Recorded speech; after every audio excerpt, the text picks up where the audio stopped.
অত্যন্ত একটা গুরুত্বপূর্ণ আলোচনা সভা। যারা এখানে উপস্থিত হয়েছেন অনেকেই আমাদের মিডিয়া ভাইদের পিছনে বসে আছেন, আমার তাদের দেখতে পাচ্ছেন। কি করবো, একদিকে খবর দেওয়া প্রচারিত আপনাদের কাছে আমরা ক্ষমা চেয়ে দিচ্ছি, মিডিয়ার চ্যানেলে আপনার পিছনে বসে আছেন। আজকের এই আলোচনা সভা আমার সবচেয়ে সম্মানিত ব্যক্তি, যিনি মুক্তিযুদ্ধের কথা, মুক্তিযুদ্ধ দেখেন নাই কিন্তু মুক্তিযুদ্ধ প্রজন্মে সবসময় আমার সাথে যোগাযোগ রাখতেন, প্রতিষ্ঠাতা ছিলেন। মোবাইল উঠায় না কিন্তু তার মনের মধ্যে একটা জাগ্রত অবস্থার সৃষ্টি হয়েছে। প্রতিবাদ নামে আরেকটি সংগঠন নিয়ে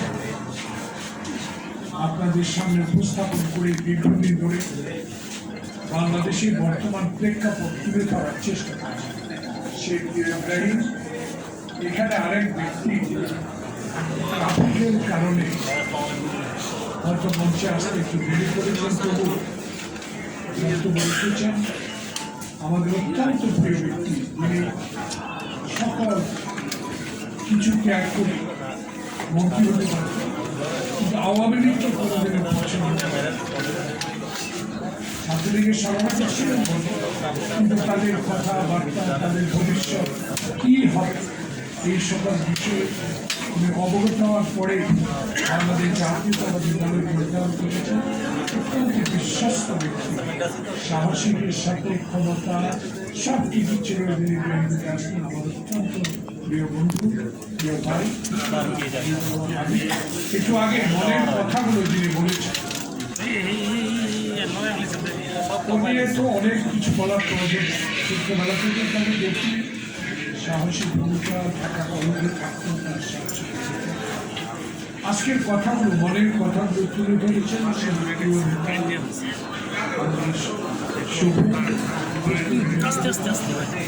প্রতিবাদের কর্মীবৃন্দ, প্রতিবাদের সমর্থকবৃন্দ, প্রিয় মিডিয়া ভাইরা,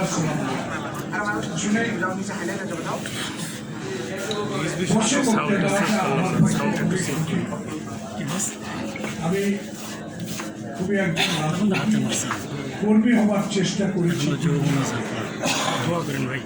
সফলতা আনতে পেরেছি কিনা একটা সফলতা আমার জীবনে এসেছে। শহীদ প্রেসিডেন্ট জিয়াউর রহমানের কণ্ঠে যেদিন স্বাধীনতা ঘোষণা শুনে হিন্দুস্তানের যে ট্রেনিং নিয়ে খালি পায়ে হাফ প্যান্ট করে যুদ্ধ করার সুযোগ পেয়েছি। সেই কারণে আমার নেতা শহীদ প্রেসিডেন্ট জিয়াউর রহমানকে আজকে প্রতিবাদ সভা থেকে প্রথমে আল্লাহর কাছে দোয়া চাই, আল্লাহ পাক এই ব্যক্তিকে বাংলাদেশের একটি সহনশীল ভূমিকা পালন করে বাংলাদেশের সকল মানুষকে একত্রিত করার চেষ্টা করেছেন। সেই শহীদ জিয়ার জন্য এই জোহরের নামাজের আগে সবাইকে দোয়া করবেন, আর দোয়া করবেন বেশি বেশি। যিনি আমাকে পথ প্রদর্শন করেছেন, বাংলাদেশে একমাত্র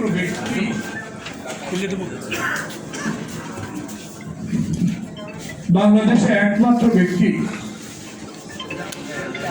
যিনি 5টি আসনে একই সাথে দাঁড়িয়ে বাংলাদেশের কোনদিনও পরাজিত, যে ব্যক্তিটি তার স্বামীকে নির্মমভাবে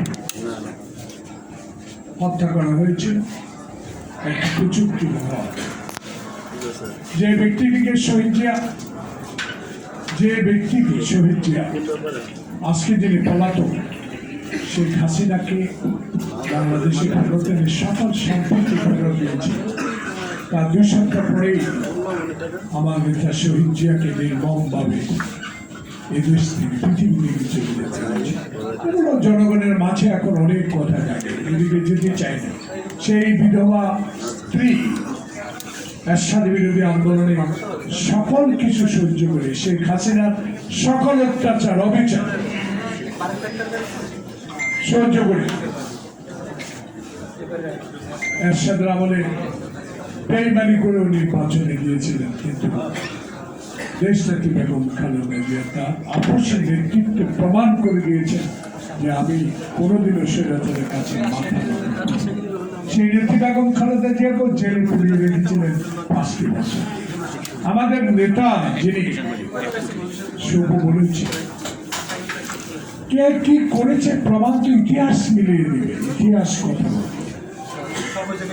কারণ ইতিহাস এখন বলে শেখ মুজিবুর রহমান কোনোদিনও বাংলাদেশের স্বাধীনতা চায়। উনি তো ভুট্টো এর সাথে আলোচনা করে প্রধানমন্ত্রী হতে চেয়েছেন।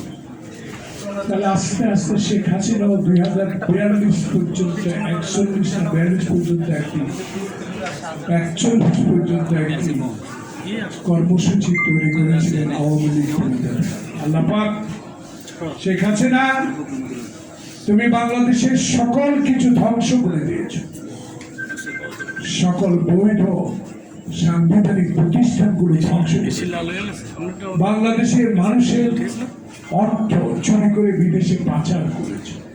আজকে তোমার প্রেতাত্মারা একটু আগে যে সকল বক্তা বলেছেন সেই প্রেতাত্মারা এখনো বাংলাদেশে চলমান যে সরকার, অন্তর্বর্তীকালীন যে সরকার ছাত্র জনতা রক্তের বিনিময়ে অর্জিত হয়েছে সেই সরকারকে অস্থিতিশীল করার জন্য এখনো বহাল করে আছেন কেন, এই প্রশ্নের জন্য বলা শুরু করে।